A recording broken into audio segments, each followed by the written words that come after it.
Brownies are sitting there mocking me. I want them. Yeah. Bird. Yeah. Bird, yeah.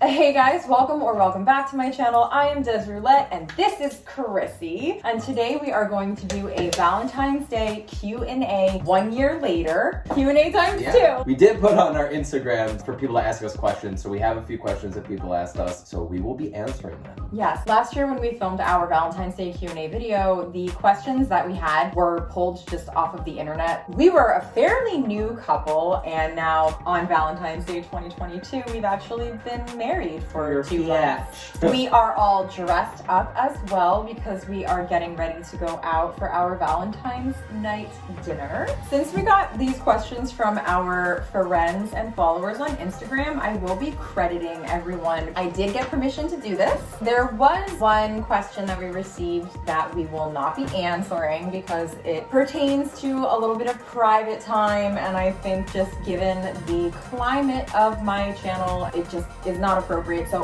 while I appreciate you sending the question, I'm not going to be answering it. Anyway, let's get started.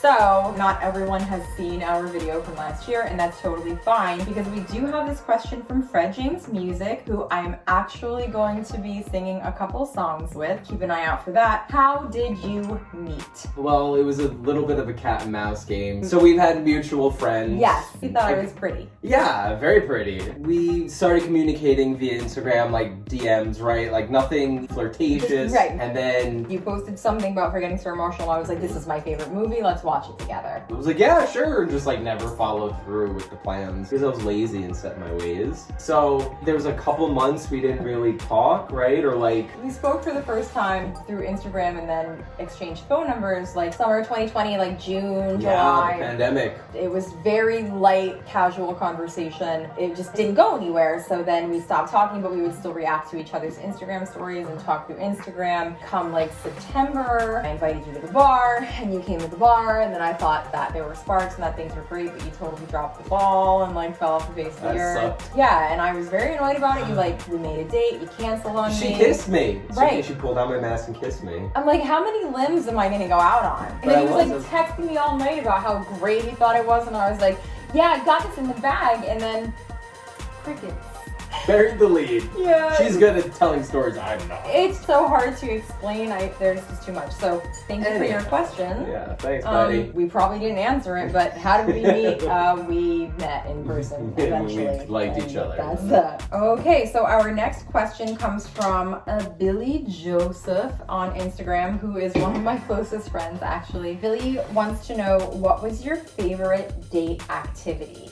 And I'm gonna say when we went to the House of Spirits in New York City. I was gonna say that too. It was entertaining, it was like fun, and it was something different that we've never really done before. Right. But you were gonna say the same? That was exactly what I was gonna say too. That's funny. And it was a close tie because I was gonna say, the first time we hung out at the corn maze, it was boring there, right? Like there wasn't much to do, but we literally spent hours walking around, the same circle, like talking, and it was a great time. I had a phenomenal time doing nothing but talking. Our next question is from my girl Blair Alcira. I'm sorry if I'm mispronouncing that. She asks, what's your favorite small gesture that each of you do to let you know that you're loved? I have a birthmark on my knee. I always thought that it was ugly and made me ugly, so maybe this is weird. When I go to the bathroom, I'm a female, so I'll sit down. Chris will come into the bathroom and he will kneel and he'll kiss my little birthmark.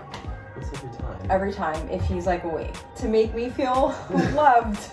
Yeah, I do love her. Oh. And it works. It's just a really silly, it's just a tiny little thing, but it means a lot to me. And also being in the kitchen, he'll like walk past and he'll just put his arm around my waist or like kiss, you know, the back of my shoulder or something, just acknowledging me.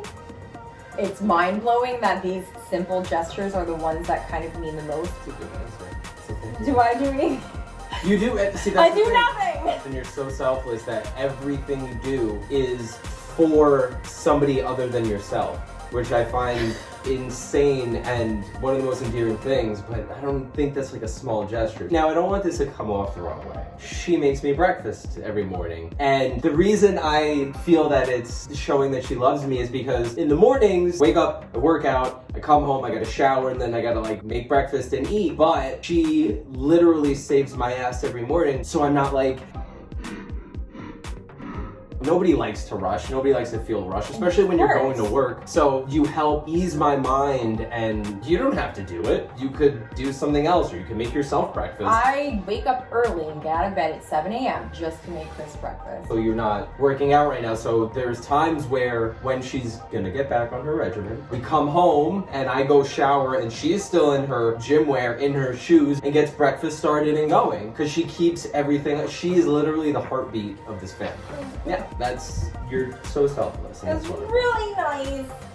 Well, you're right. I know I'm right. We have 2 questions from Instagram user Dammit Ollie, who is actually our friend Zach in real life. Zach Oliveris made the Chrissy documentary, so you know Zach as well. Great guy. So he has 2 questions. Is humanity doomed? Why or why not? Yes and no, because of things, and also because of not things. Next question. No, it's true. There's a lot of discord and strife and pain and sadness in the world. There's also a lot of beauty and a lot of peace and togetherness and support. I choose on my channel to greet you guys with a positive candor, and I want to be upbeat. I want to literally distract you from the misery of day-to-day living and yes, the monotony and how we are all programmed. Anyway, I'm gonna edit this out. Moving on. Quick answer to that question: yes, yes, no, no. Thank you for coming to my TED Talk. Next question from Zach Oliveira's best friend times peanut butter and jelly, grape or strawberry, also square cut or triangle, and crust on or off. For me, I'm going grape, square cut, and I'm going crust on. If I had to choose between grape or strawberry, I would choose strawberry, but strawberry wouldn't be my first choice. My first choice would be like a blueberry or blackberry, a darker the berry, sweeter the juice situation if I had the option. I actually prefer a triangle cut. Somehow it's more sandwich, and keep my crust on. Because we eat 45 calorie bread and it's basically this big. So if you cut the crust off, then you're just sucking air. Basically. Yeah. Yes. Our next question is from Penny Alavodka. My sister. Not really my sister, but... It's not a sister in real life, but a friend of Chris's. Yes.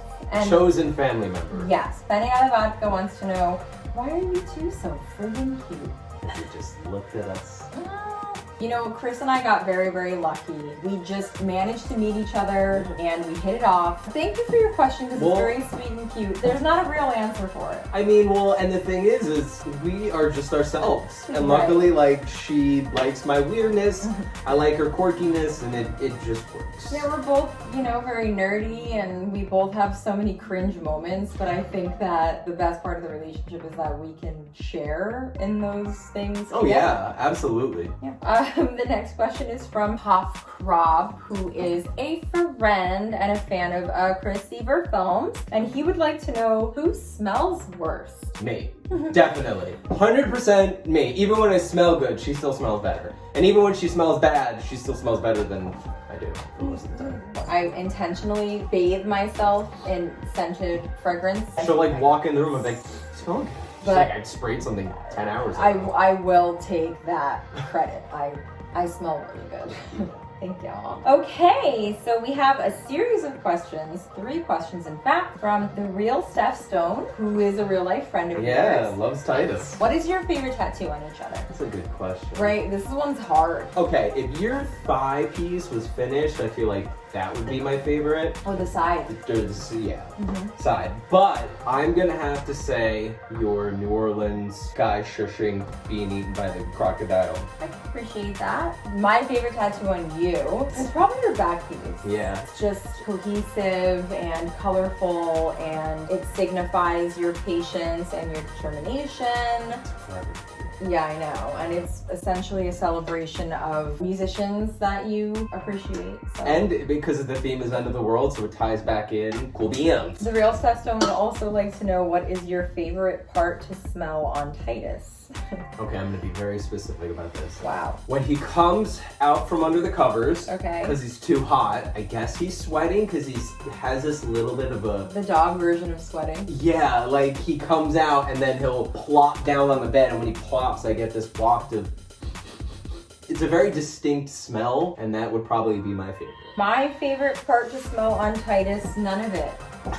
That's fair. Ty is our 4-year-old French bulldog, and he is a stinky teenager. I literally bathe him and cannot get rid of that stinky teenager smell. He eats poop, toilet paper, Yeah, we're talking and about you. tissues out of the garbage. He is grade A filth, and I love him to pieces, but I do not want to smell his farts He's a or stinky his MacGyver. breath or his nose. Oh, if I had to pick, I would just say the front of his face. Like, I will let Ty give me kisses, but the smell, no, not so much, not so much. So our third and final question from the real Stone: what is the first time you heard each other fart? So it's hard to pinpoint the exact time, but I'm telling you, I know we were in your apartment, your old apartment in Jersey, and you let it rip. Oh, sure. I want to say it was like maybe the second or third time I was at your apartment. Yeah, that tracks. I am not an especially gassy person, but I am also not especially ashamed. And We all fart. yeah, going back again to like being completely transparent and like no bullshit with each other. I am not down with people who say that women don't poop or women don't fart or women don't burp. What a horrible ideology to push on someone. Have you ever held in a fart? It sucks. Yeah, I don't remember specifically the first time that you heard me fart or that I heard you fart, but I will say that I was the first one to fart. Yeah. And it was part of establishing the relationship, and it probably was very quick. And you know what's funny? It's some people might be like, ew. But if you think about it, I said this years ago. I've never actually have said this to you. When I worked at a summer camp, there was a girl who worked there that we were cool with and whatever. So she ended up farting. It was like me and like 2 of our buddies. And she was so embarrassed. And I said, what are you embarrassed about? She's like, oh, obviously. And I said, listen, farting in front of somebody means you're comfortable. The moral of the story is when you farted in front of me, I was like, oh, we're taking it to that level, and like she feels comfortable around me, and that's a great feeling. She wears a heart on her sleeve, and yeah, and she just is herself. I fired it. So our next question comes from Chris's bestie, the Rob D. Shout out to and Rob he D. would like to know, big spoon, little spoon. It doesn't get more specific than that. He just says big spoon, little spoon. Half the time it's the dogs between us, so no spoon, and then sometimes I spoon. But the problem is when you spoon, you're like on your side, you know, and you're hugging the person. My shoulder, if I'm on it for more than an hour, 2 hours, God forbid the whole night, I'll wake up and it's just like screwed. A dead arm. It's effed. You can only spoon like when you're awake. Let's get through this. So these are the final 2 questions. What did you think of Chris when you walked into Woodstone and you saw him for the first time? This is a question from Chrissy to Des Roulette. To Desi. And I will ask him the same. I thought that he was more handsome in person than he was on Instagram. He was very warm, very welcoming, genuine. You know, there's just this energy. You can sometimes be put off by someone or be drawn into them for seemingly no reason. And I was very drawn to Chris. Did I live up to your expectations? You exceeded my expectations.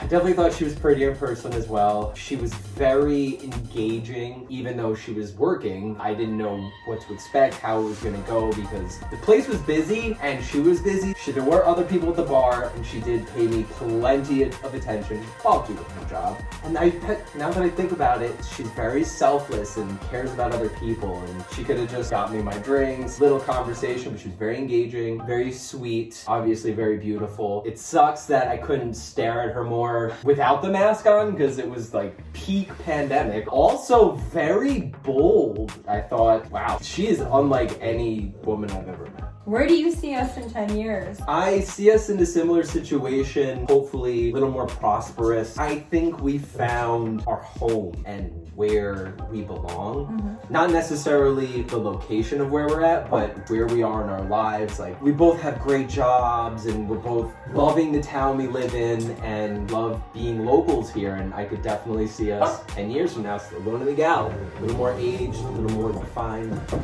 Nice run over. Oh, my feet are starting to hurt. I'm wearing these Valentinos. Yeah, I agree with you. I mean, if we could have a kid, that'd be cool. Yeah, we've... Who knows? Life is constantly throwing you curveballs and surprises, and I'm all about that. But if I had to estimate where we are 10 years from now, I agree. I think that we would be kind of buckling up this house. I feel like we'd be putting it on the market. We would be maybe purchasing something a little bit larger, staying in the same area, but kind of utilizing the foundation that we've built together, both monetarily and emotionally. But the bottom line is we're happy now, and I see us being just as happy, if not more happy, 10 years from now. I agree. Oh, they're coming out. Anyway, thank you guys so much for watching. I hope you enjoyed this video. I hope that you've learned something about us that has made you feel more fulfilled or closer to us as a couple. If you like this video, go ahead and give it a thumbs up. And if you didn't like it, you can feel free to give it a thumbs down. But either way, you should engage, you should subscribe, you should hit that little bell.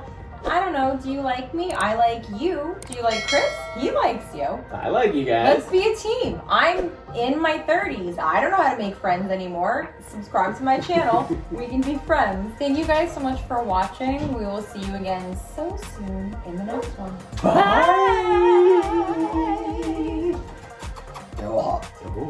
Please leave that in. You are pardoned.